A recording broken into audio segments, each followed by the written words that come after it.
Let me bring in Senator Roger Marshall from Kansas. Thank you so much for joining us. Andrew, glad to be with you.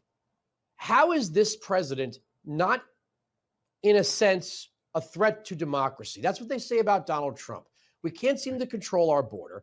Our inflation crisis is completely out of control. And Joe Biden's foreign policy is a total disaster. Yeah, Andrew, you nailed it. This current president has no policy he can run on. What they're running on is they're going to say that Donald Trump is a threat to democracy, when in reality, Joe Biden has proven that he is the threat to democracy. I would contend that if we don't have a secure border, if we don't have law and order, if we don't have a strong economy, then we don't have a strong democracy, let alone his continuing breaking of the law. Despite the Supreme Court saying otherwise, he's continuing to fund student loans, paying back money not approved by Congress. He ignored the Supreme Court's ruling on Title 42 as well. He continues to threaten our God-given constitutional rights on almost a daily basis. If we don't have a constitution, if we don't have our constitutional rights, we don't have law and order, we don't have a democracy. See, that word, sometimes when I think about it, I don't like it. I like the Republican form of government, the republic with the democratic process. But the Democrats seem to think that every person around the world who wishes to enter the United States should be able to do so and then immediately be given an equal say in this country. What is left of the nation if we can't control our borders and uphold our sovereignty? Right. You know, one of my big talking points as I go out to people is I ask them, are you a patriot? When did you become a patriot? A patriot is a person who loves their country more than we love any other country. That doesn't mean we begrudge any other country. I don't hate other countries. I despise some of their leadership in those countries, but I don't despise the people. So I'm a patriot. We're looking for more patriots. And to do that, I think Donald Trump is the person that's going to allow us to restore America to what she once was and put better days back ahead of us once again. You're a medical doctor.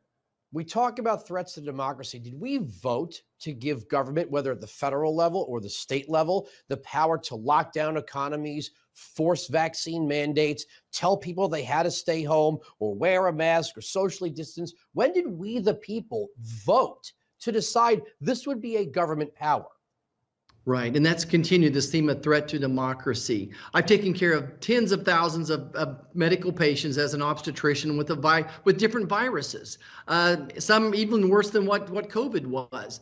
But you were supposed to throw everything we've ever learned about viruses out in the hinterland and listen to Lord Fauci. Look, the policies that are going to work in urban America are not the same policies that would work in rural America. The same advice I would give to my parents regarding COVID is different than the advice I gave to my children and grandchildren. And I think that's the beauty of it, is that we believe that a patient should still be able to talk to their doctor and ultimately the patient decide what's best for them. But in this case, Lord Fauci shut down our businesses. He shut down our schools. We're still paying prices. We see this mental health epidemic just explode across the country. A lot of it we can trace back down to these lockdowns. I got a couple of minutes. I gotta get your take on Ron DeSantis. You were an early supporter, or you endorsed Donald Trump very early on in this election cycle. Ron DeSantis dropped out of the race, said he was going to endorse Donald Trump.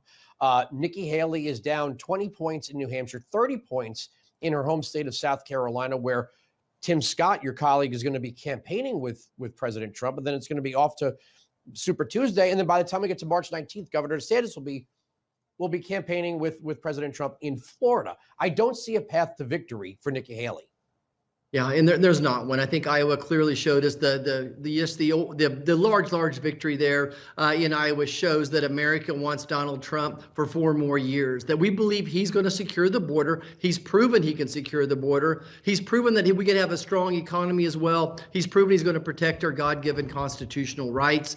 My mom put it best, Donald Trump is going to fight for Americans, and that's what we want, and we need a fighter up here fighting against the swamp, and that's Donald J. Trump.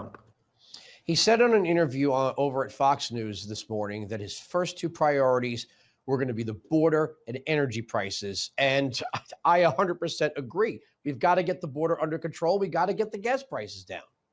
Yeah. For over 6 months, I've been saying the number one issue that's going to define this presidential election will be the border. It's very emotional. I hear people talking about that. That's going to make the difference. We're numb to inflation. We're concerned about the border, and then it would be the economy, inflation, and certainly unleashing American energy is going to help drive down inflation. That in so many instances, energy leads the way, whether it's costs going up or costs going down. So he's spot on. Can't wait for it to get elected and reinstitute his policies.